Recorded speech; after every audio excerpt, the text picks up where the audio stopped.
method for making them, and you can make them any size that you want them to be. That's going to be whatever you need and the size of paper that you start with. I just started with 8.5 by 11. This is one using a full sheet that I do all my scored lines, do all the cutaway parts, and then fold it up. This would be the binding edge that I would punch my bind it all holes for using in my book. This is one made from a half sheet of cardstock. So basically it'll be half the size of this one. But then you can make them any size in between that you need depending on the book that you're doing. Like the one I made yesterday that I put in this little book, I wanted my envelope to specifically be about a 5 by 5. So what I did was I started with my 8.5 by 11 sheet of cardstock cut down to 6 inches by the 11 inches. I wanted to work with the 11-inch length, but I didn't need all the extra, height, of course, of this, and a half sheet was just too small. I wanted it centered within the page area of my book, but I didn't want it the same height. Just because I was making a smaller book to go inside it, and I wanted everything to work out the way that my little mind sees it working. But anyway, so that's how I came up with that one. So your envelope size can be specific to what you actually need. Now, this is if you're doing let me show you on this one first.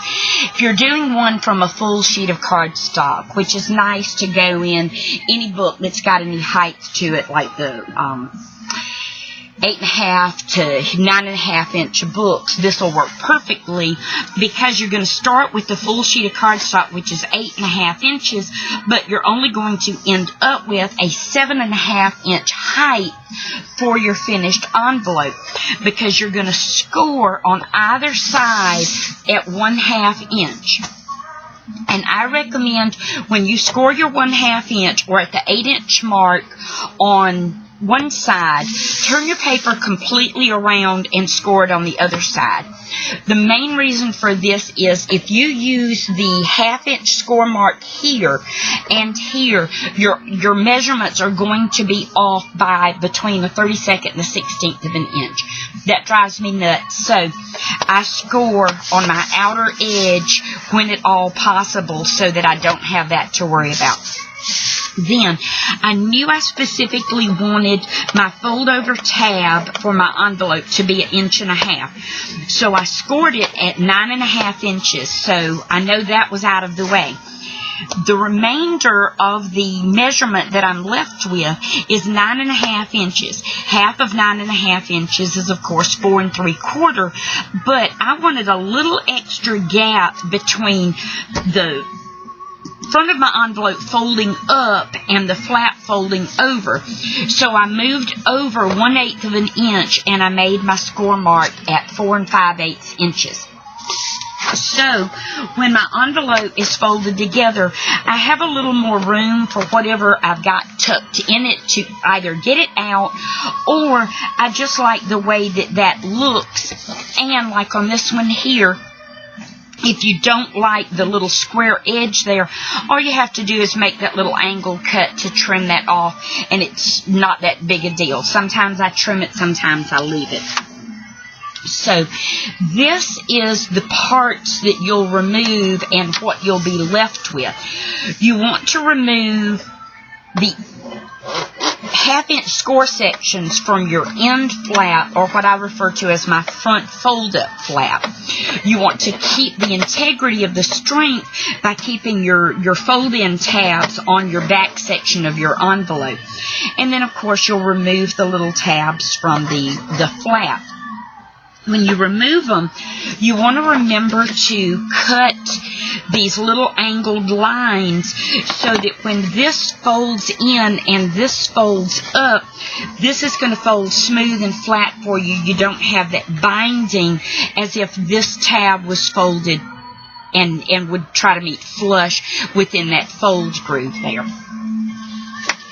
Also, when you cut away your tab sections, you want to cut away the raised line portion of the scored area.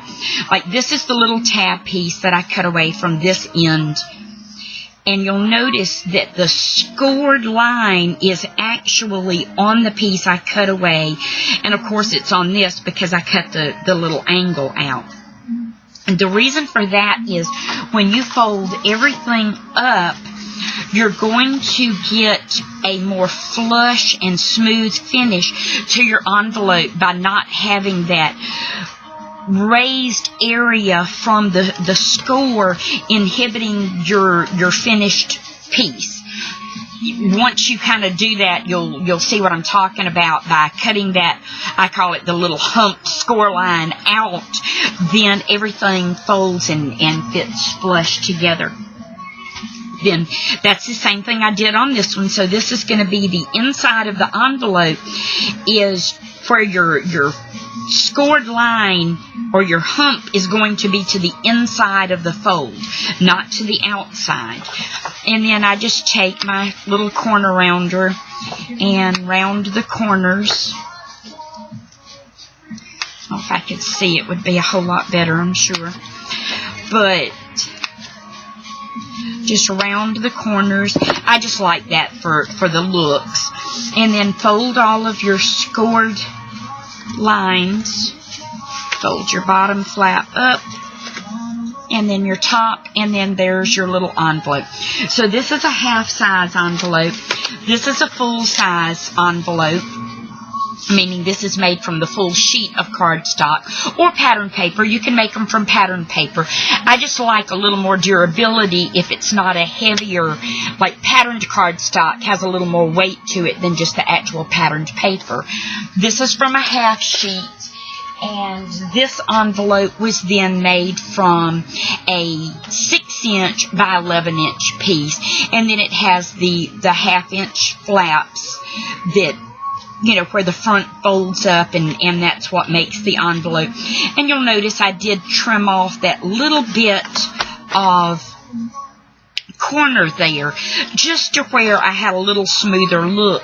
I don't always do that, especially if I do black envelopes. Sometimes I just leave it, because on the black especially it's not nearly as noticeable.